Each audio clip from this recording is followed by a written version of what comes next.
Vous voulez faire la demande de visa, vous ne savez pas par où commencer, ne paniquez pas. Dans cette vidéo, je t'explique du début jusqu'à la fin les documents à préparer, les erreurs à éviter pour maximiser votre chance. Bienvenue sur la chaîne Info Droit TV. C'est toujours votre juriste spécialiste en droit des étrangers, immigration.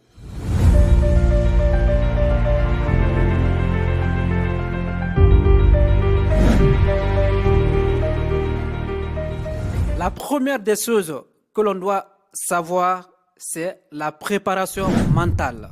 Lorsqu'on a un projet, on doit être prêt mentalement. Qu'est-ce que ça veut dire?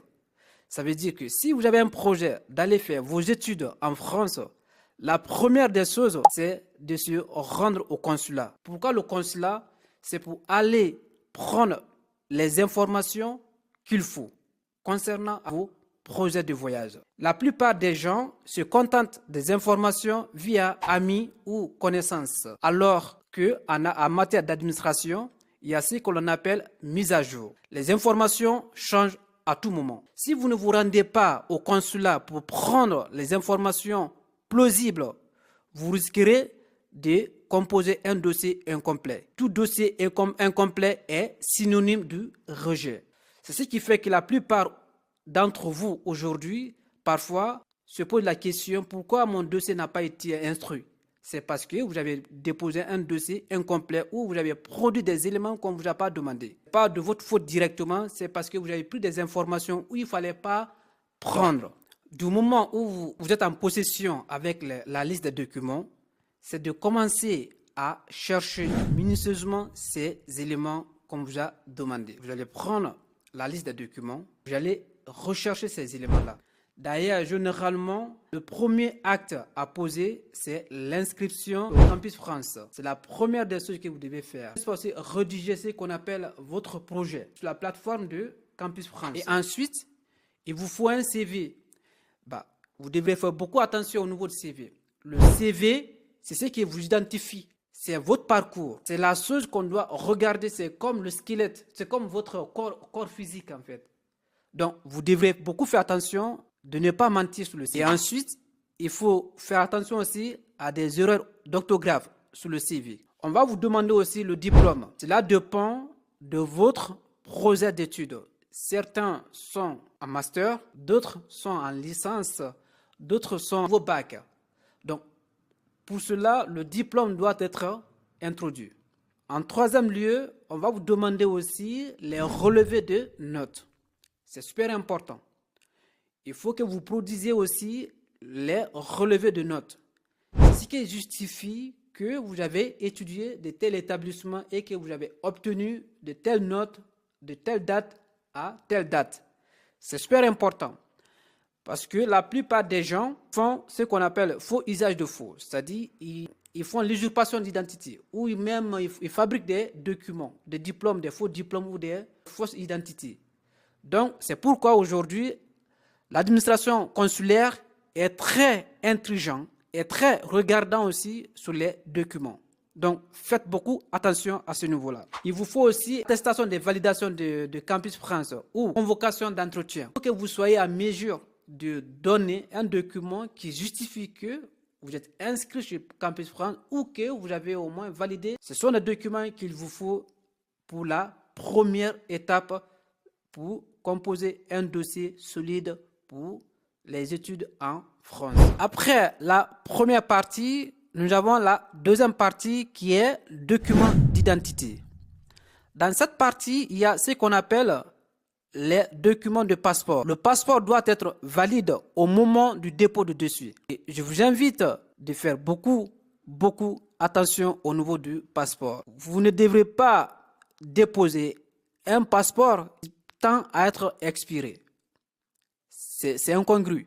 C'est pas bon pour la demande. Il faut tenir compte que la demande de visa peut prendre du temps. Alors, si vous produisez un passeport qui a presque à l'échéance, ça peut provoquer le doute.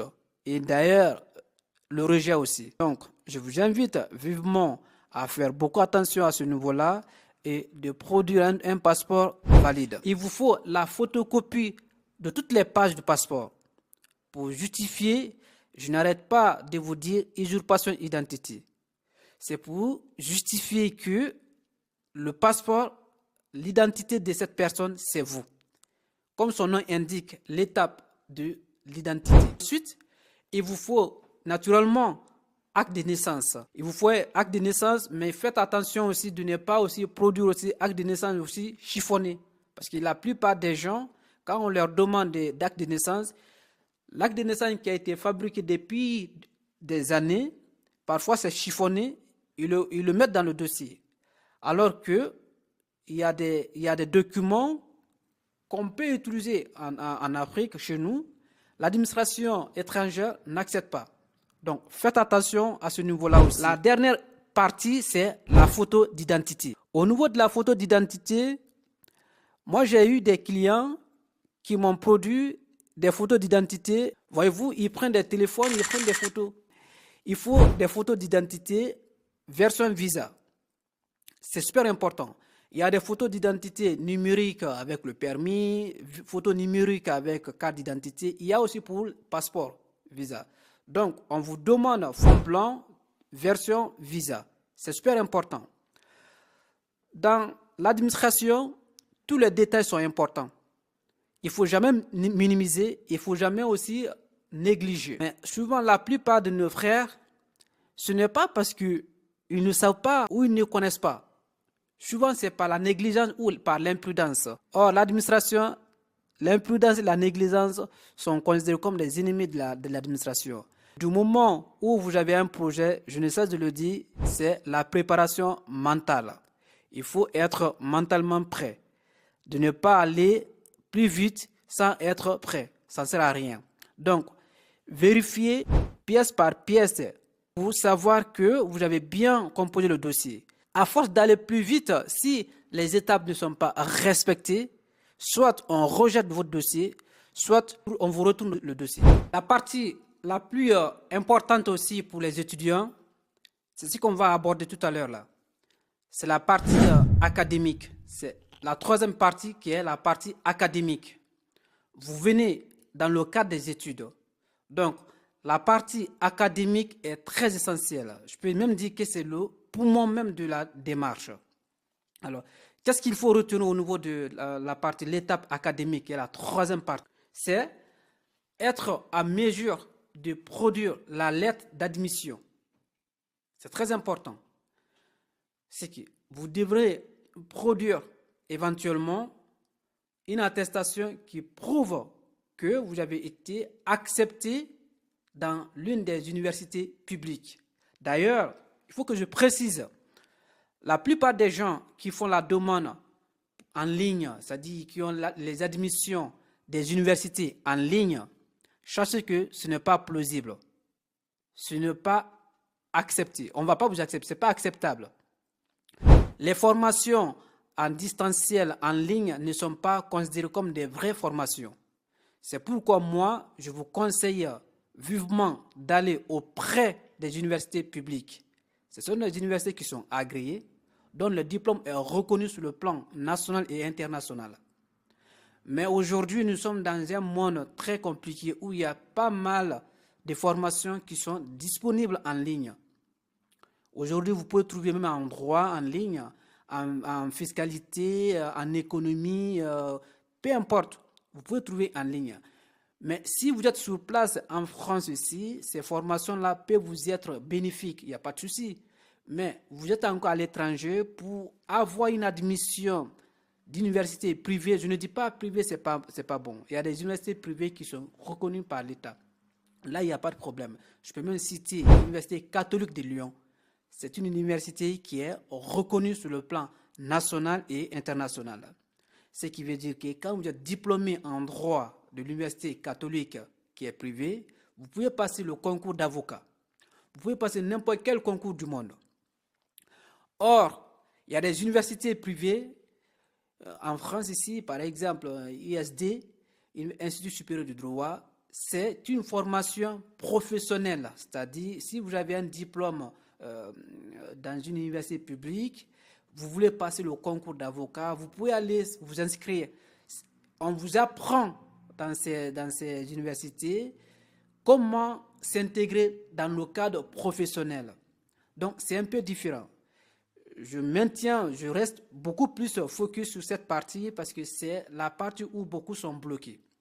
Alors, vous devrez être en mesure de fournir un document attestant que vous avez été accepté dans une université publique et un institut privé, mais sa réputation est très reconnue à l'international et à national et à l'international. Dans certaines situations, c'est pas obligé, mais on va vous demander l'attestation de niveau de langue. C'est pas obligé, on va vous demander TF, on va vous demander DELF aussi, mais ce sont des choses qui ne sont pas obligatoires parce que en matière d'administration, il y a des documents qui sont obligatoires.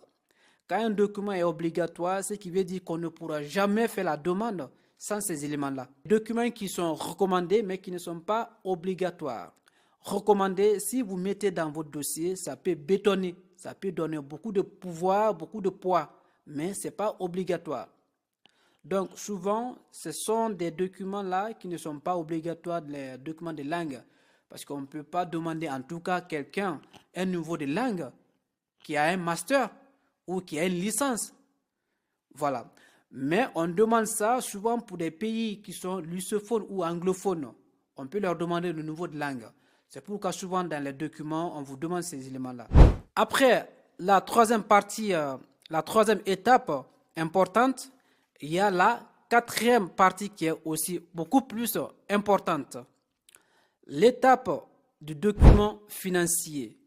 Comme on le dit souvent, l'argent, c'est le nerf de la guerre. Vous venez dans le cadre des études. Vous ne venez pas en tant que comme travailleur ou en tant que touriste. Qui parle académie parle franchement des dépenses et des frais à payer. L'administration constate que la plupart des étrangers, des étudiants étrangers qui viennent dans le cadre des études, la première année, c'est super compliqué.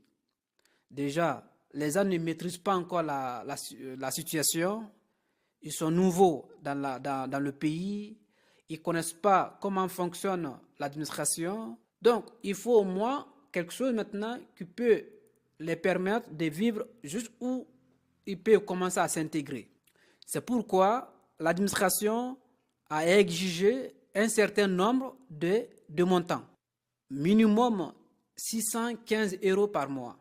Ce qui est marrant dans l'histoire, souvent il y a des étudiants qui disent « Ah oui, mon père est là, donc ils essaient de faire au moins un document à la main, certificat, une attestation à la main, pour dire que oui, mon père peut me financer de 600 € par mois. » Alors que ce n'est pas comme ça.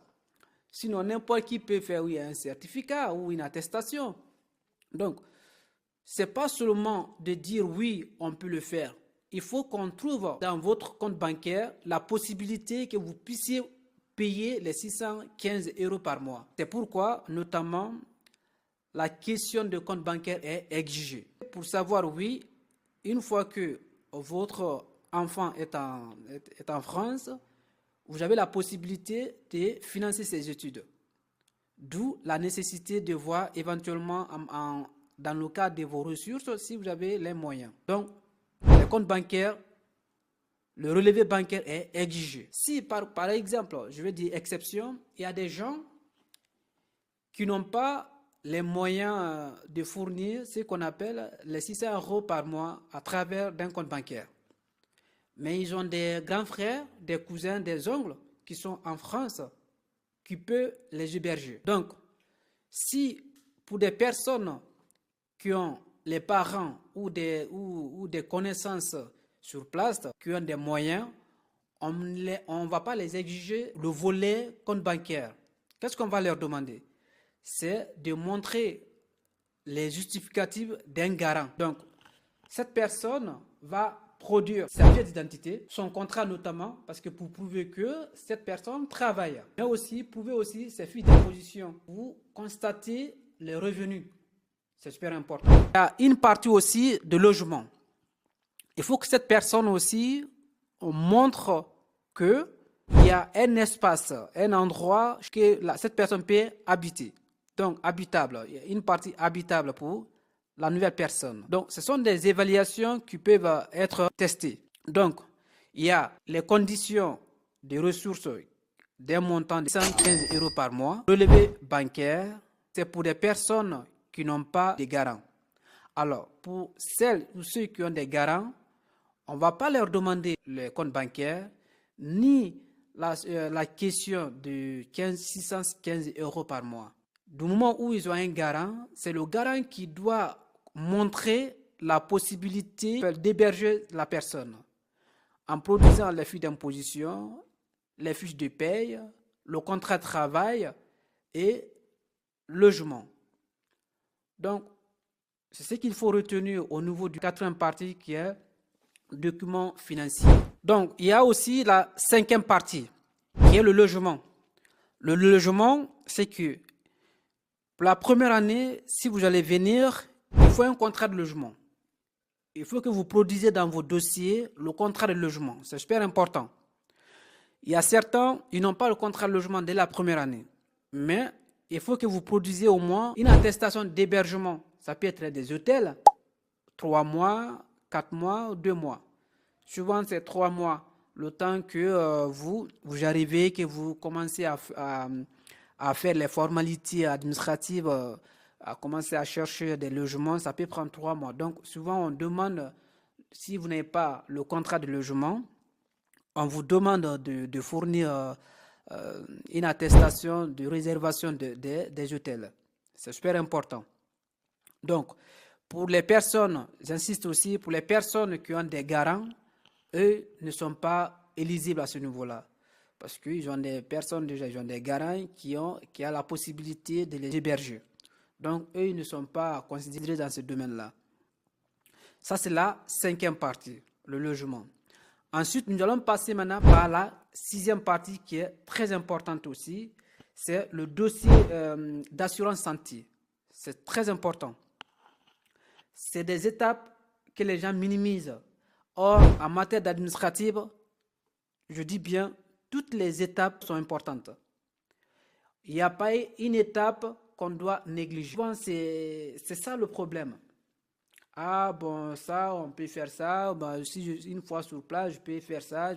C'est pas comme ça. C'est pas toi qui décides. C'est l'administration qui décide. C'est l'administration consulaire qui décide ce qui est bon pour toi. Et ce qui est bon même pour la santé publique aussi. N'oubliez pas que vous allez venir dans un pays qui a au moins un certain regard compte tenu de certaines situations. Donc, il faut faire beaucoup attention. Que vous produisez aussi un contrat d'assurance maladie. C'est super important. L'administration consulaire exige aussi. Il peut passer sans être trop regardant dans ce domaine-là.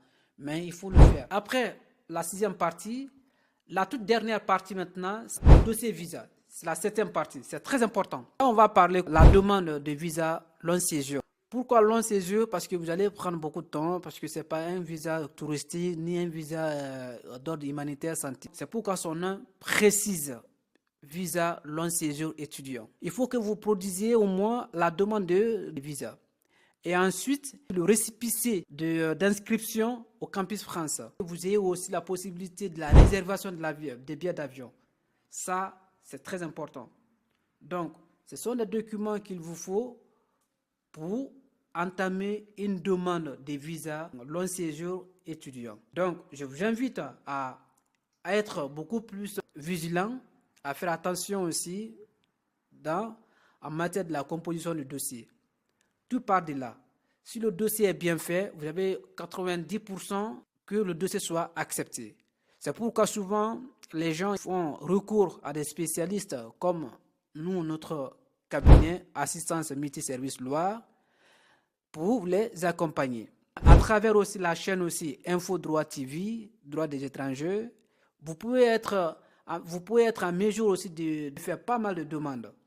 Car nous accompagnons les gens et nous les orientons aussi sur les démarches qui sont adaptées à leur situation. C'est ça notre but. Donc je vous invite à aimer la vidéo, à liker la vidéo, à être beaucoup plus fréquent aussi sur le visionnage de la vidéo pour ne pas être, comme on appelle, un jour rejeté, voir son dossier rejeté pour des erreurs, pour les faits qu'on pouvait aussi corriger. Voilà. Petit conseil, souvent les gens ont coutume de faire toutes ces démarches-là en 2 jours ou en une journée, alors que on pouvait les faire en amont. c'est-à-dire prendre le temps de les faire.